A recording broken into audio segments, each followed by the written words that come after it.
Shalom Bapak Ibu yang dikasihi Tuhan. Puji nama Tuhan. Saat ini kita akan mulaikan ibadah kategorikal ministry. Saya mengajak Bapak Ibu sekalian, mari sama-sama kita berdoa. Terima kasih Bapakku yang baik. Pada hari ini Tuhan, kami mau mulaikan ibadah kategorikal ministry. Tuhan pimpin sertai ibadah kami ini. Kami menyerahkan kehidupan kami ke dalam tangan-Mu. Kami rindu Tuhan, menaikkan syukur kami, sembah kami hanya kepada Engkau. Terima kasih Bapa yang baik. Dalam nama Tuhan Yesus, haleluya, amin. Engkaulah gembala kami yang baik, yang selalu menuntun kehidupan kami. Bapa yang selalu menyertai kami. Terima kasih Tuhan.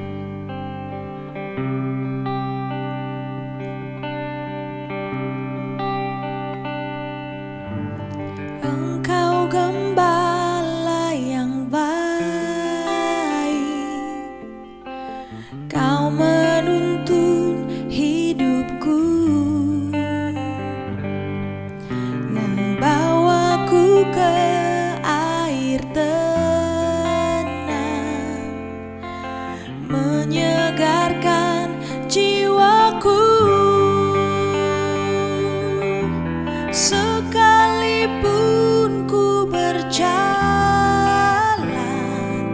dalam lembah kekelaman,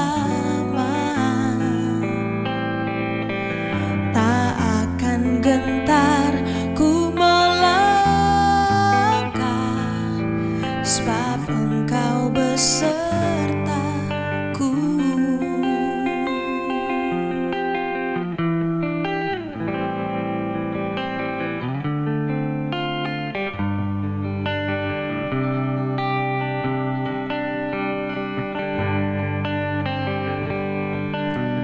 Engkau gembala yang baik, Kau menuntun hidupku,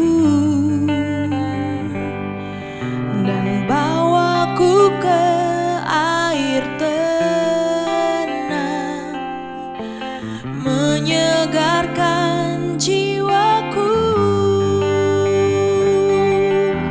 Sekalipun ku berjalan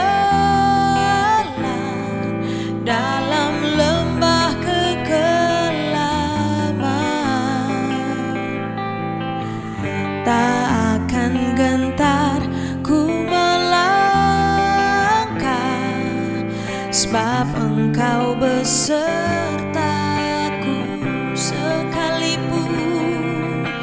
Sekalipun ku berjalan dalam lembah kekelaman,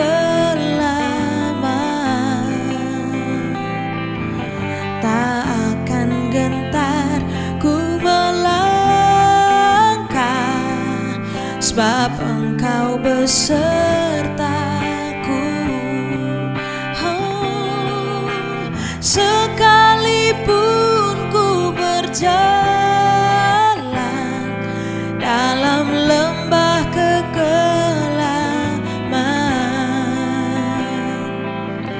tak akan gentar ku melangkah,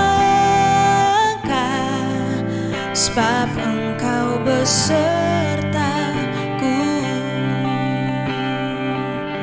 Tak akan gentar ku melangkah,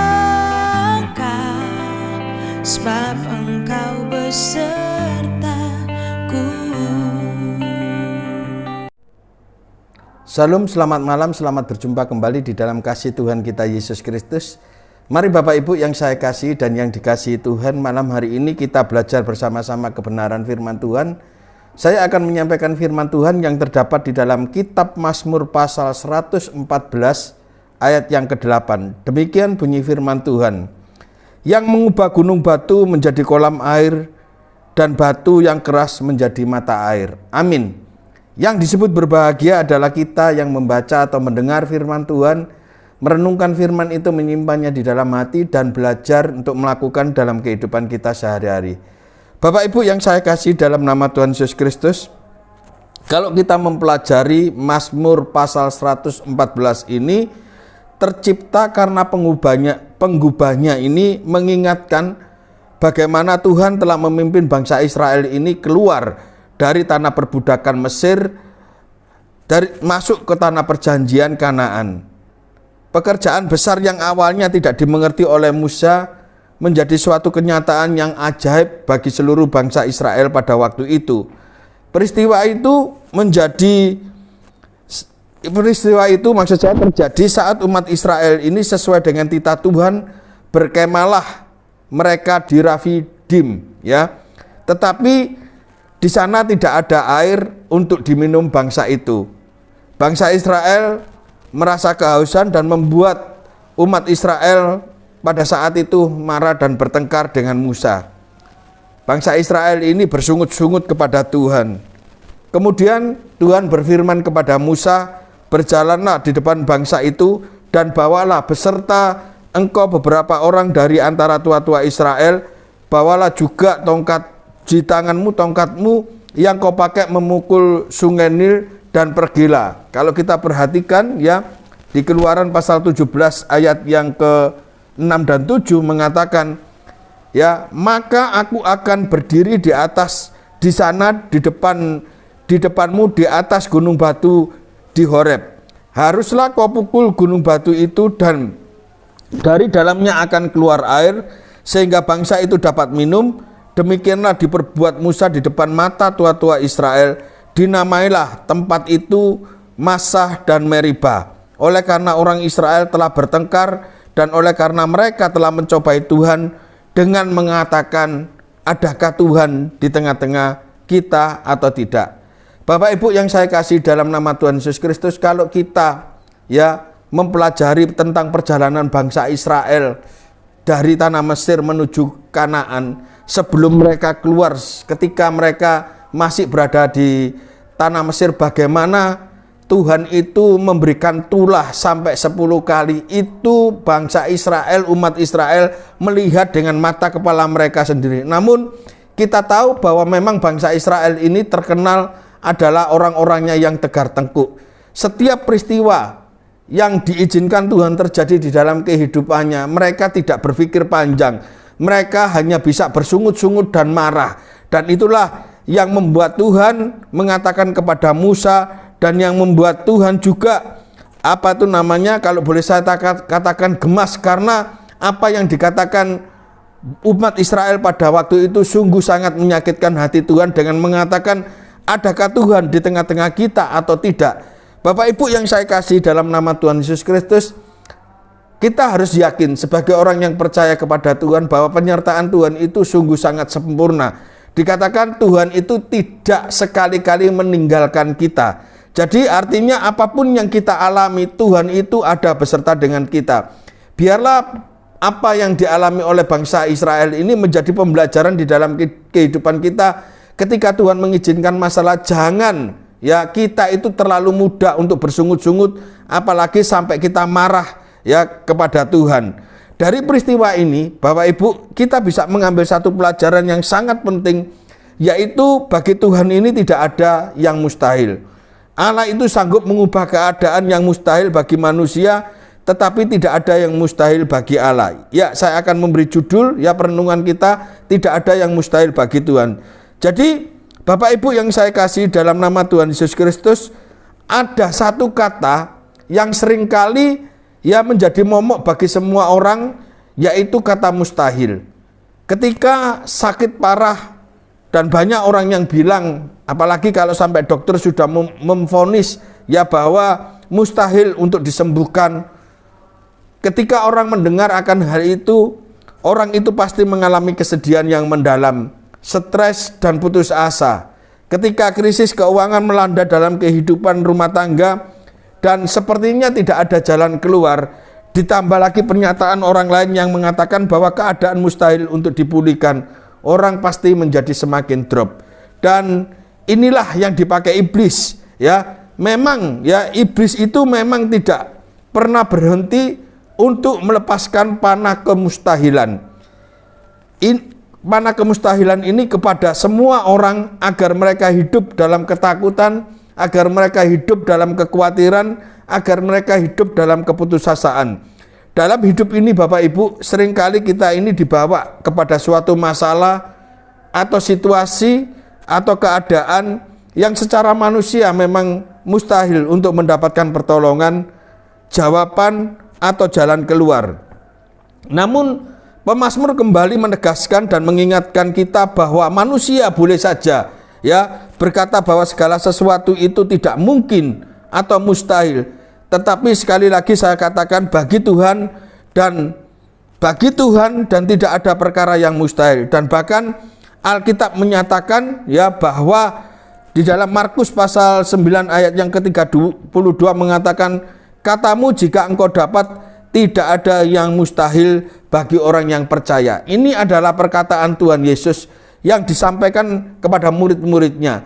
Jadi perkataan Tuhan ini juga disampaikan kepada kita. Saya tidak tahu apa yang sedang Bapak Ibu hadapi saat ini. Namun kebenaran firman Tuhan dan apa yang disampaikan oleh Tuhan Yesus dengan mengatakan bahwa jika kamu dapat, tidak ada yang mustahil bagi orang yang percaya. Kita sebagai orang-orang yang percaya kepada Tuhan, artinya jika kita ini senantiasa mengandalkan Tuhan dan percaya terhadap janji firman-Nya, maka semua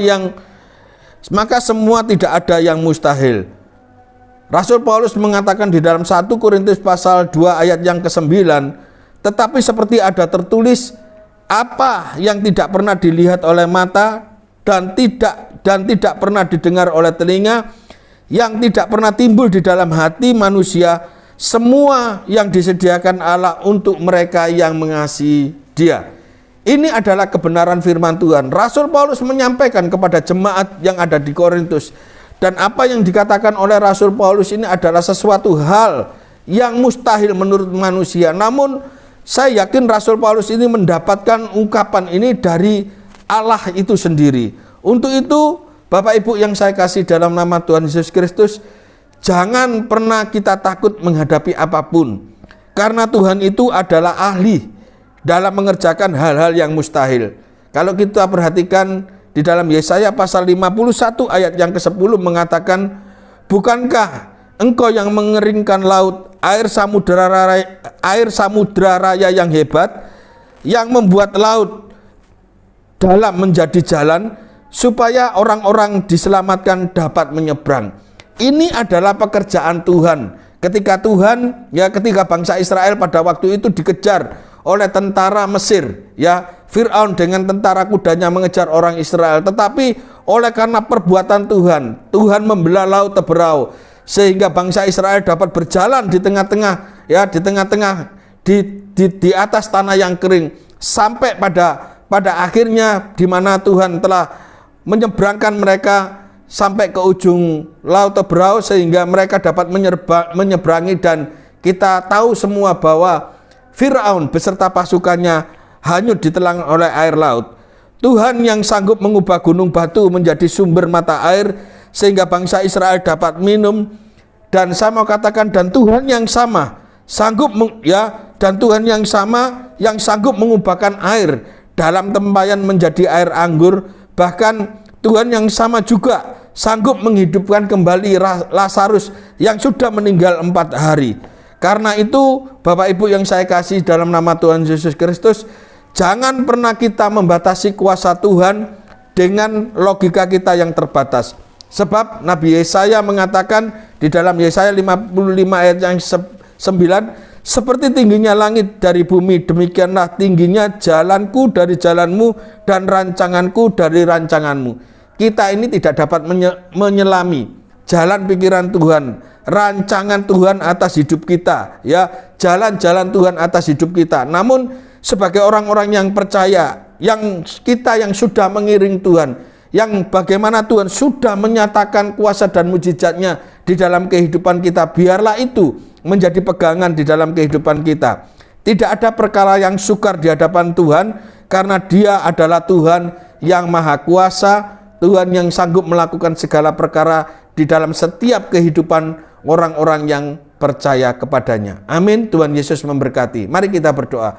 Kami mengucap syukur Tuhan buat malam yang indah ini. Hanya oleh karena kasih dan kemurahan Tuhan, kembali kami boleh bersekutu di doa malam ini. Kami sudah memuji menyembah Tuhan, bahkan kami telah mendengar kebenaran firman Tuhan. Biarlah firman-Mu ini Tuhan benar-benar boleh menguatkan iman percaya kami kepadamu ya Tuhan. Kami percaya Tuhan, bagi Tuhan tidak ada yang mustahil, karena Engkau Allah yang kami sembah adalah Allah yang maha kuasa, Allah yang sanggup melakukan segala perkara di dalam setiap kehidupan kami. Untuk itu Tuhan, biarlah firman-Mu ini boleh menguatkan iman percaya dalam kehidupan jemaat-Mu yang mengikuti doa malam ini.